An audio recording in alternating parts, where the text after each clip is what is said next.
It is time to talk football. Does this next guest, does he still hold the record for best looking man in coaching? I think probably by a good country mile. Is it still? Good. Yeah. I'm glad to hear it. I mean, the hair's hanging in there. Everything's going well for this guy, especially when the defense is playing at that level they were last year. Jay Hill, defensive coordinator at BYU, kind enough to join us. How are you, Hey, sir? Coach. Oh, so good to be with you guys. How are you? Doing fantastic. Not as good as you, though. You guys. Whatever. Hans, I saw you last night just bouncing those pecs and just looking so just muscular and everything. You look like you were 20. Yeah, you saw my wife over in the corner. She keeps me whipped into shape, man. And Yes, she does. She is by far your better half. I would say Amanda and Sarah come from the same cloth. Like I Yes. know when the whole thing went down with the old ticker, Coach. I know Sarah didn't let you out of her sight. She kept you close. Well, you know what, and I'm grateful for that because she really did. Those first couple games after were just crazy, and I'm grateful she was by my side. So that was good. Do you, I don't know, maybe this is too personal, but do you attack things differently now? Do you approach coaching differently since going through something like that? I think you got to be smart, but I don't want to live my life in fear, and that's just not who I am. So I think attack is the right word. I still try to attack, and I'm trying to stay in shape, and I'm trying to do things right, but I don't want to live in fear of just I just don't want to live my life like that. So we're still attacking. We're still having fun. It was the weirdest thing because I felt good leading up to it, and other than just those couple scary moments, I felt good after. It's such a weird deal.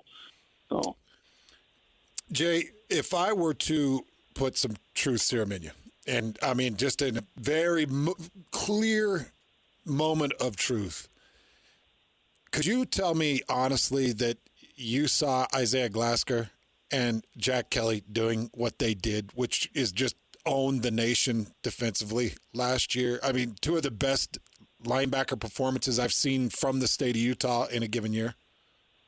Well, I knew they had the potential to do that. And I think the crazy thing about those two is they're just scratching the surface. I'll bet you they have way better years this year than last year. I'm touting them as two of the top in the country. I really believe that. And then you throw Harrison Taggart in the mix and some of those other guys that are in the room. I just think Coach N has done a phenomenal job with those guys, and I can't wait to watch them play. It was so fun last year.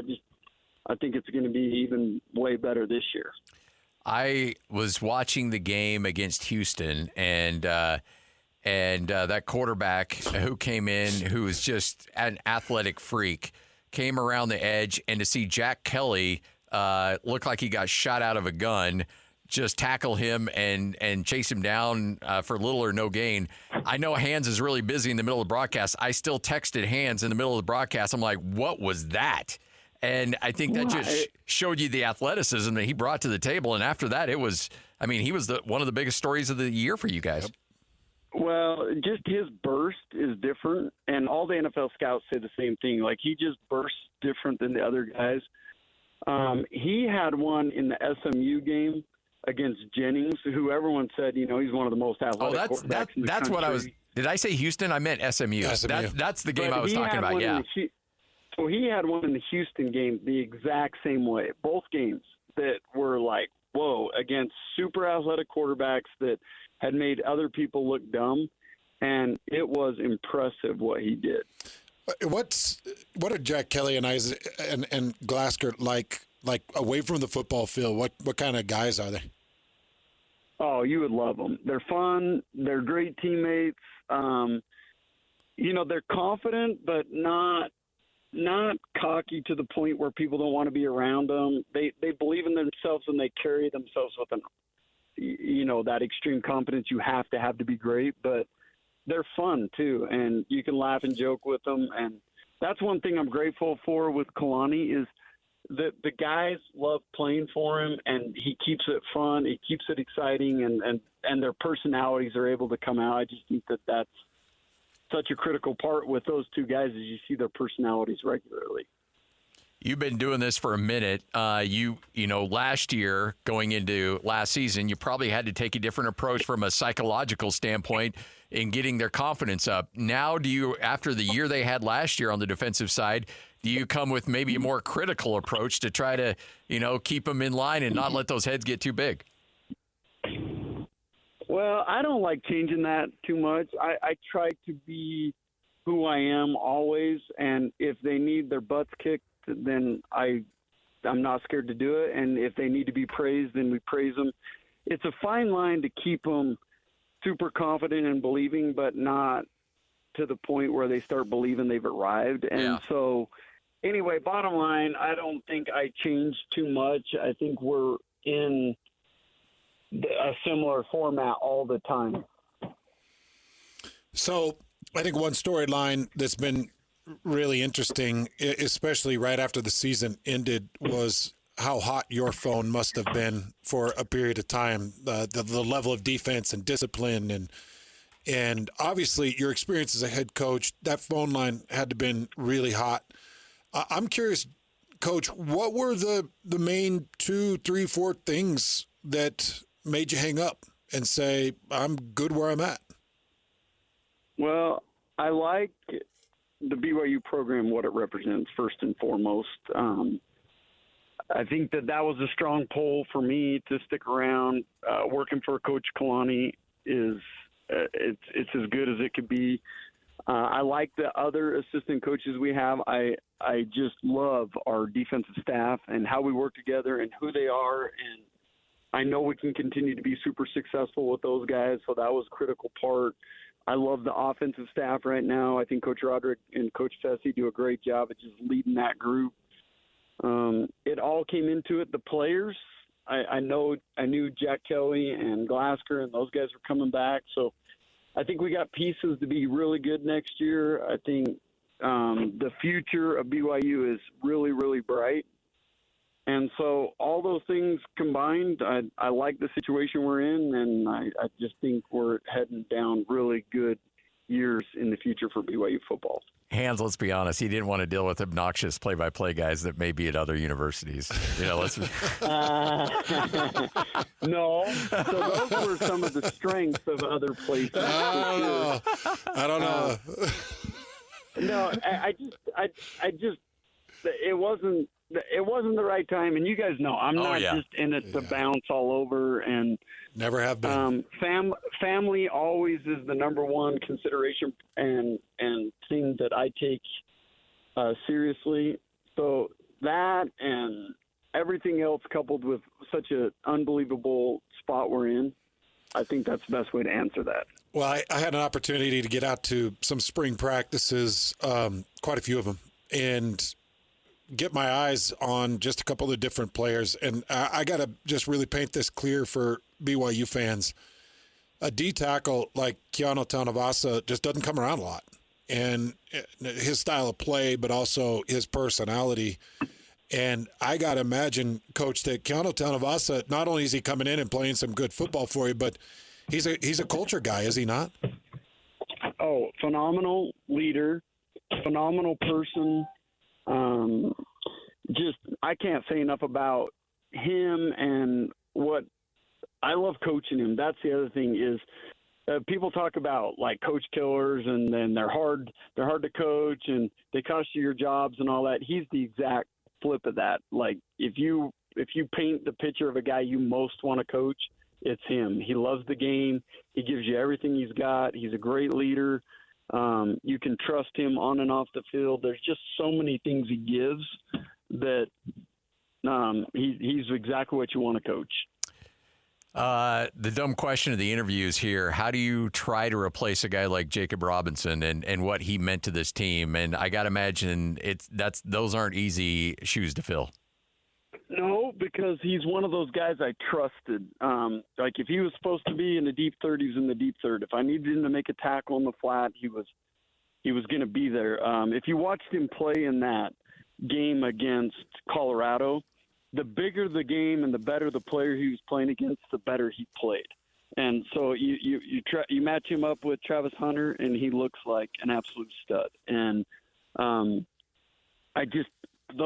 can't overstate how important he was to us, and that's college football. You know, the year before we had to replace Eddie Heckard. Now we got to replace Jacob Robinson, and we got to replace the Tyler Batty, and we've got some huge shoes to fill. But we added Keanu Tonavasa, and we've done some things that help us. We got Jack Kelly and Glasker back, and Maury Bamba back, and we have a lot of pieces back. But we got to have people step up too, and that's just part of college football. I've watched a lot of football. I've studied a lot of football, and I've played a lot of football, and I can see the way games play out. And sometimes games play out where personnel is just better, and sometimes games play out where the scheme is complete insanity. And that Alamo Bowl might have been one of my favorite games, not only that I've called, but that I've watched, because what you did to that offense and a Heisman Trophy winner and what looks to be a first-round draft pick and a quarterback was nothing short of impressive, Coach. Talk about that game plan. Just you guys sitting down. Were you laughing with each other and saying, "Oh, we got this"? How confident were you with the plan that you went in with? Well, so here's the crazy thing is I've mentioned our staff, and I think we got really, really smart coaches on our side of the ball. And the plan that we came up with, I loved going into it. But the thing that made me confident and almost giggle going into the game was the way we practiced. I don't know if I've ever seen a bowl preparation go the way that one did, and to see guys so on it in practice every day. And a good example of that, I called 13 different defenses in the first 15 plays of that game. Mm-hmm. Wow. And Scotty, it was incredible what he did. And they were executing at such a high level in practice that it gave me the confidence to do that. Most people would say that's stupid. That's not good coaching. You should never do that. But my whole thing is I was going to do everything we could early to try to confuse Shadur because he was such a great player. And the way that guys executed and allowed me to do what I wanted to do was huge. So all credit goes to the players and the assistant coaches for being ready for that. I know sometimes we as coaches get way more credit than we deserve. But the players just had me giddy going into that game because of how they had approached the bowl preparation. I look at that game, and I think that game had to have vaulted Tyler Batty up at least a round, if not two. Just the way he played in that game, physical, contained, aware, showed his speed in open field on chase downs. I feel like Tyler Batty got himself an extra round in the draft off that thing, Coach. You know, so sometimes you see guys plateau. They get to, they have really good sophomore years, maybe junior years, and then they kind of plateau, and I don't know that they're much better as seniors than they were as juniors or sophomores. But Batty just got better and better and better, and I got to give him so much credit. He bought into me and our coaching staff and what I was asking him to do because it was different. It wasn't necessarily what he'd been coached previously to do, and he just did everything I asked him to do, and because of it, man, he's going to be a steal for someone. I know he's moved up in the draft and all that stuff, and he's going to be an absolute steal for someone. And when he gets there, they're going to be elated with who he is as a player because he's more physical and more dominant than I think they even know what they're getting. I can't wait to watch his career because I think he's going to really be a great player. So there's a lot of national attention surrounding BYU right now with the basketball team and what you guys did from football standpoint with that signature win over Colorado. BYU is insanely relevant right now in the world of college athletics. Are you seeing that translate into the conversations you're able to have with recruits that maybe you don't get in those living rooms a couple of years ago? Absolutely.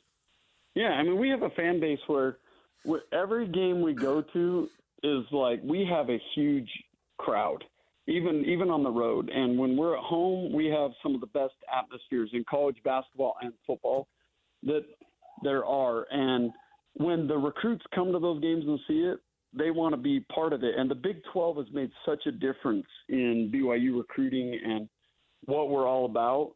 I just think we're on such a good trajectory. And right now in the world of NIL and revenue share, we've got supporters that want to be successful, and we've got players that want to be at BYU, and we got coaches that want to be at BYU. that's kind of why I said earlier the upward trend of where I think we're heading is in a great spot. Now, if we start pounding our chest and believing all the hype and all that crap, then you'll be humbled quickly. So we got to stay humble, just keep doing what's got us to this point. And then we have a huge step to take forward still. Like, we are far from arrived. We got to get way better. Our goal was not just to go to a bowl game. Our goal is much bigger than that. We want to win Big 12 championships, and we want to play in the college football playoffs. And so to do that, we got to continue to elevate our expectation and execution. I do want to know, how was it through spring trying to defend against Keelan Marion, JoJo Phillips, Parker Kingston, Chase Roberts? I mean, I feel like Fessy's got his handful over on the wide receiver side of things, Coach. Well, I think Fesi Satake is the best receiver coach in the country. If you just look at what he did with Puka Nakua and some of the other guys that have come through BYU, and when I had him up at Weber State, and he was such a key component to Rashid Shaheed and him making the Pro Bowl 2 years ago. I mean, Fesi was the only coach in the country that had 2 Pro Bowl wide receivers 2 years ago, and one from Weber State, one from BYU. I mean, you just can't say how important he is to those guys' development. And then he's done a great job recruiting. He's got a great room. I love Keelan Marion. He was a first-team All-American last year, kick returner. I can't wait till people get to see him in the receiver role even more. He reminds me so much of Rashid because everyone saw him as a returner. He's a polished wideout.